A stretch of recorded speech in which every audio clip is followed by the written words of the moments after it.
यहाँ सब बदलता है, संसार का नियम ही परिवर्तन है। ऐसे में सुख दुख, लाभ हानि, जय पराजय, मान अपमान आदि भेदों में एक भाव में स्थित रहकर जीवन का आनंद लिया जा सकता है। क्रोध शत्रु है, व्यक्ति को अपने क्रोध पर काबू रखना चाहिए, क्योंकि इससे भ्रम पैदा होता है।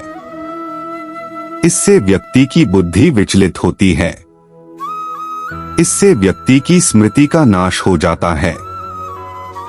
ऐसे में क्रोध, काम वासना और भय हमारे शत्रु होते हैं। नजरिए को शुद्ध करें। हमें हमारा नजरिया शुद्ध करना चाहिए। अपना नजरिया बदलने के लिए हम सभी को ज्ञान व कर्म को एक रूप में ही देखना होगा। बीते कल और आने वाले कल की चिंता नहीं करनी चाहिए, क्योंकि जो होना है वही होगा। जो होता है अच्छा ही होता है, इसलिए वर्तमान का आनंद लो। आत्मभाव में रहना ही मुक्ति। नाम, पद, प्रतिष्ठा, संप्रदाय, धर्म, स्त्री या पुरुष हम नहीं हैं और न यह शरीर हम हैं। ये शरीर अग्नि, जल, वायु, पृथ्वी, आकाश से बना है और इसी में मिल जाएगा। लेकिन आत्मा स्थिर है और हम आत्मा हैं। आत्मा कभी न मरती है, न इसका जन्म है और न मृत्यु। आत्मभाव में रहना ही मुक्ति है। परिवर्तन संसार का नियम है। यहाँ सब बदलता रहता है। इसलिए सुख दुख, लाभ हानि, जय पराजय, मान अपमान आदि में भेदों में एक भाव में स्थित रहकर हम जीवन का आनंद ले सकते हैं। अपने क्रोध पर काबू रखें। क्रोध से भ्रम पैदा होता है और भ्रम से बुद्धि विचलित होती है। इससे स्मृति का नाश होता है और इस प्रकार व्यक्ति का पतन होने लगता है। क्रोध, काम वासना और भय ये हमारे शत्रु हैं। अपने को भगवान के लिए अर्पित कर दो, फिर वो हमारी रक्षा करेगा और हम दुख, भय, चिंता, शोक और बंधन से मुक्त हो जाएंगे। नजरिए को शुद्ध करें। हमें अपने देखने के नजरिए को शुद्ध करना होगा और ज्ञान व कर्म को एक रूप में देखना होगा, जिससे हमारा नजरिया बदल जाएगा। अशांत मन को शांत करने के लिए अभ्यास और वैराग्य को पक्का करते जाओ, अन्यथा अनियंत्रित मन हमारा शत्रु बन जाएगा। कर्म से पहले विचार करें। हम जो भी कर्म करते हैं उसका फल हमें ही भोगना पड़ता है। इसलिए कर्म करने से पहले विचार कर लेना चाहिए। अपना काम करें। कोई और काम पूर्णता से करने से कहीं अच्छा है कि हम अपना ही काम करें, भले वह अपूर्ण क्यों न हो। सभी के प्रति समता का भाव, सभी कर्मों में कुशलता और दुख रूपी संसार से वियोग का नाम योग है। कान्हा का इस कारण से नाम पड़ा श्री कृष्ण, जाने एकांत में क्यों हुआ था नामकरण। योग बल से हुआ था श्री कृष्ण का जन्म, जाने मुकुट पर लगे मोरपंख का रहस्य।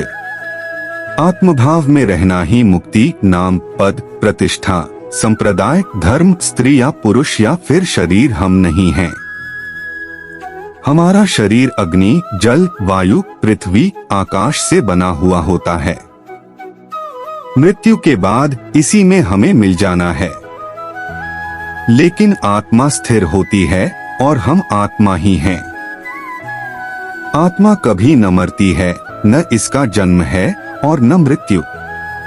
आत्मभाव में रहना ही मुक्ति है। इस सृष्टि में जो जन्म लेता है वो निश्चित रूप से मृत्यु के अधीन हो जाता है।